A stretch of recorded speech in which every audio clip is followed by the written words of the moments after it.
In this video, we're going to briefly discuss how to construct a grouped frequency distribution. So one of the first questions we need to answer is what exactly is a grouped frequency distribution? A grouped frequency distribution is going to be a frequency distribution table where we group the data into different classes or groups in order to simplify the tabular presentation. So when would you construct a group frequency distribution? So when we have a numerical or quantitative data set like this, we're going to construct a group frequency distribution when the range of your data is pretty large, as well as the number of observations in your data set. And when you have those two components, when you have large data sets with a relatively large range, it means that you cannot create an ungrouped frequency distribution where we summarize the distribution of each specific numerical value. There's simply the range of the data is too broad in this case to do that. So the first step in creating a grouped frequency distribution is determining the range of your data. So in this case, it's going to be the largest observation minus the smallest observation. And there's actually more than one zero in this particular data set. So our range for this data set is going to be 93 minus 0, which is 93. The second step in creating a grouped frequency distribution is determining the class width of each one of the classes you're going to use to categorize the data. So the width is going to be 93, the range, divided by the number of classes. So in this example right here, we're looking at the number of unhealthy days in selected cities. So we have the number of unhealthy days in these various places. And we want to construct a frequency distribution with 7 classes. So we're going to take the range and we're going to divide by 7. And if we do that, then we get a class width of about 13.3. One of the key details when you're constructing these group frequency distributions is that your class width should match the number of decimal places in your observed data set. So you notice that in this data set right here, there are no decimal places. All the data are in whole numbers. And when we look at our class width here, we always round it up to the same number of decimal places as the data. And since we don't have any decimal places in our data set, we're going to round up the class width to 14. So I say to the same number of decimal places as the data because if, for example, we had data that was something like 13.5, 14.6, etc., and our class width was 2.123, then we would round that up to 2.2. Okay, because the number of decimal places, these values right here have one decimal place, and so we want to round this decimal place up one value to 2.2. So that's a random example. We're just going to erase that so we can forget about it. So we round the class width up to the same number of decimal places as the observed data. So now that we have our range and our width computed, we can now start determining the class limits for our various classes. Generally, the very first class has a lower limit equal to the smallest value in our data set, which in this case is 0. So the lower class limit for the first class is 0. And the way that we get the other subsequent class limits is by adding the class width successively to the lower class limit from the previous class. So since the lower limit of the first class is 0, the lower limit of the second class is going to be 0 plus the class width, which is 14, which gives us 14. For the third lower class limit, we're going to take the previous class lower class limit, which was 14. We're going to add to that the class width, which is 14, which gives us 28. And we keep adding 14 to each of the previous lower class limits to get our subsequent lower class limits. So 28 plus 14 is going to be 42. 42 plus 14 is going to be 56. 56 plus 14 is going to be 70, and 70 plus 14 is going to be 84. So now we need to figure out what the upper class limits are for each class. And basically what you want to do is you want to take the lower class, you look at the next class ahead of you, and you're going to subtract one unit from the next class. So we have 14 right here. If I subtract 1 unit from that, I'm going to get 13. So the upper class limit for the first class is 13. If I subtract 1 unit from 28, I'm going to get 27. If I subtract 1 unit from 42, I'm going to get 41, and so on. The other way of doing this is that once you find the very first upper class limit, you can once again simply add the class width to each of the subsequent upper class limits. So if you notice here, if we have 13 and we add the class width of 14 to it, we get 27. If we take 27 and we add 14 to that, we get 41. If we have 41 and we add 14 to that, we're going to get 55. 55 plus 14 is going to be 69. 69 plus 14 is going to be 83.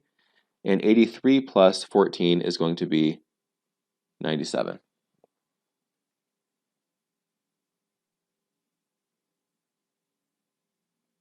So now that we have our class limits, we need to compute the class boundaries.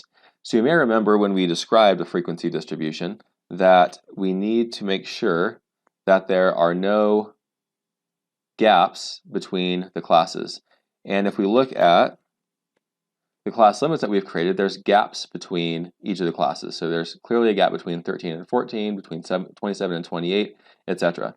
And so we need to figure out essentially the midpoint between the different classes, and those are going to be the class boundaries. So the class boundary between this first class and the second class is going to be the average or the midpoint between 13 and 14. So the upper class boundary is going to be 13.5 for the first class. And the lower class boundary of the second class is going to be 13.5.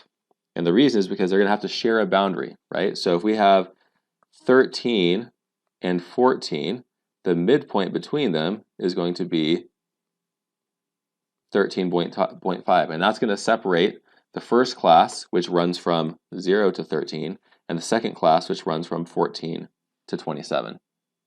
So we have our class boundaries, our upper class boundary and our lower class boundary for the first class and for the second class.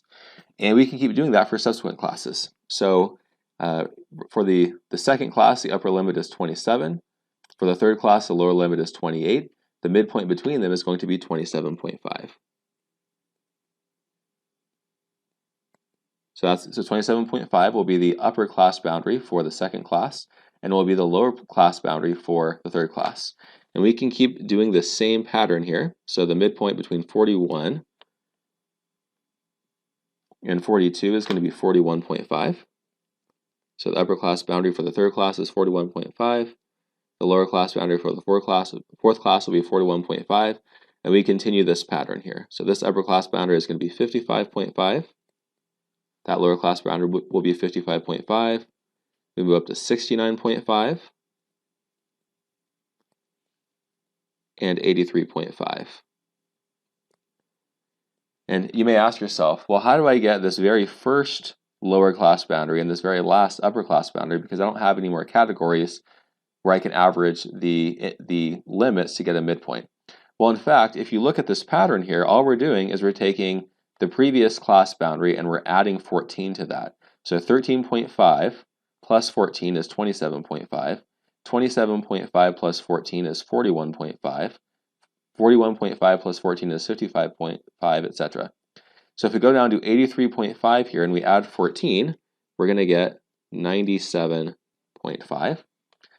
And what number, if we add 14 to it, gives us 13.5? Or in other words, what is 13.5 minus 14? It's going to be negative 0.5.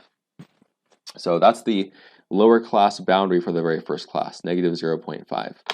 Another way of thinking about this when we're creating these class boundaries is essentially we have to add one decimal place, and then the decimal place we add is usually going to be 5.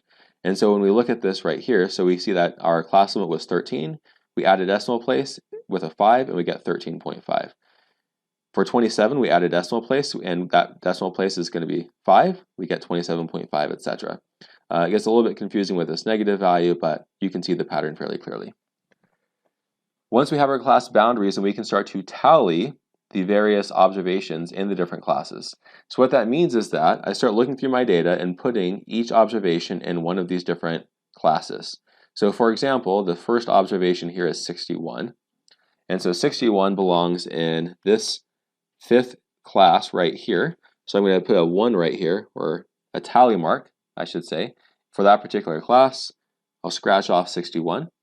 Now I'm going to go to 88, and 88 is in the final class. Put a tally there, cross off 88.